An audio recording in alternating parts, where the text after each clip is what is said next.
የተነሱትን ጥያቄዎች በአጭሩ ለመዳሰስ ያክል በመጀመሪያ ላይ የወራሽነት ምስክር ማረጋገጫ ምስክር ወረቀት ይሰጠኝ አቤቱታ ከይርጋ ጋር የሚያገናኘው ነገር የለም። ምክንያቱም ተከሳሽ የለም።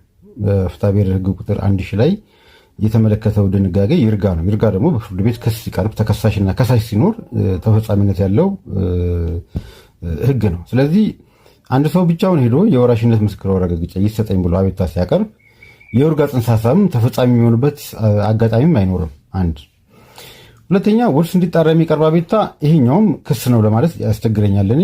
ያም ሆኖ ግን የይርጋ ገደብ ቢኖረውም አይኖረውም በጣም እርግጠኛ መሆን የምንችለው ግን 1000 ላይ የሚወድቀው የክስ አይነት ውርስ እንዲጣራ የሚቀርብ አቤቱታ አይደለም። ቅድም እንደገለጽኩት በፍትሐብሔር ሕግ ቁጥር 1000 ላይ ንብረት ማስመለስ ክስ ነው፣ እውነተኛ ካልሆነ ወራሽ ላይ ማለት ነው። ስለዚህ ውርስ እንዲጣራ ክስ ሲቀርብ እውነተኛ ካልሆነ ወራሽ ንብረት ለማስመለስ ባለመሆኑ ውርስ እንዲጣራም 1000 ተፈጻሚነት የለውም።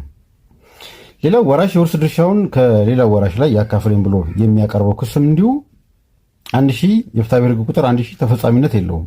ምክንያቱም የፍትሐብሔር ሕግ ቁጥር 1000 አሁንም ግልጽ መልእክቱ ምንድነው? እውነተኛ ያልሆነ ወራሽ የወራሽነት ማስረጃው ተሰርዞ የያዛቸውን ንብሮች እንዲመልስ ነው። ከሌላ ወራሽ ላይ ድርሻ ሲጠየቅ እውነተኛ ካልሆነ ወራሽ ላይ ንብረት የማስመለስ ክስ አይደለም። ምክንያቱም እውነተኛ ወራሽ ነው። አንደኛው ወራሽ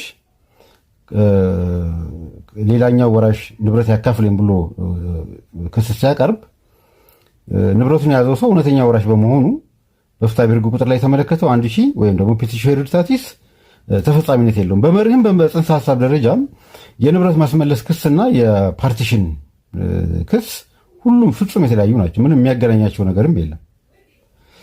በአራተኛው ልንለፍና ምክንያቱም ይሄ ትክክለኛው መልስ ስለሆነ የውርስ ሀብቱን እውነተኛ ያልሆነ ወራሽ ንብረቱን ሲይዝ የሚያስመልስበት ቁጥር 1000 ስለመሆኑ ቅድም አይተናል። ሌላው ከዚህ ውጭ በሆነ መንገድ ቢዘውስ ለምሳሌ ከሟች ጋር ጠግቶ እያስታመመ ከሞተ በኋላ ንብረቱ ይዞ የሚገኝ ሰው ሊሆን ይችላል ብለናል። ሟች በሕይወት እያለ ንብረቱን በሕገወጥ መንገድ በእጁ ያስገባ ሰው ሊሆን ይችላል ብለናል። ይሄ የሰበር ችሎቱ በራሱ በተለያዩ መዝገቦች ላይ ውሳኔ የሰጠበት ጉዳይ ነው። እንዲህ አይነት ሁኔታዎች ሲፈጠሩ ለጉዳዩ ተፈጻሚነት ያለው የሕግ ክፍል በዛ ሕግ ክፍል ላይ የተመለከተው ይርጋ ተፈጻሚ ይሆናል ማለት ነው። ለምሳሌ አንድ ሰው በሕገወጥ መንገድ የሟቹን ንብረት በቁጥጥር ስር አድርጎ ከሆነ ሟቹ በሕይወት እያለ ሊያቀርብ የሚችለው ክስ የመፋለም ክስ ነው። ስለዚህ እሱ በመሞቱ ምክንያት ወራሾች ይህን መብት አያጡም። የመፋለም ክስ አንድ ሰው ሲሞት የሚቋረጥ መብት አይደለም። ስለዚህ በተለያየ የሕግ ክፍል ላይ የተቀመጠው ይርጋ ደንብ በዚህን ጊዜ ተፈጻሚነት ይኖረዋል ማለት ነው።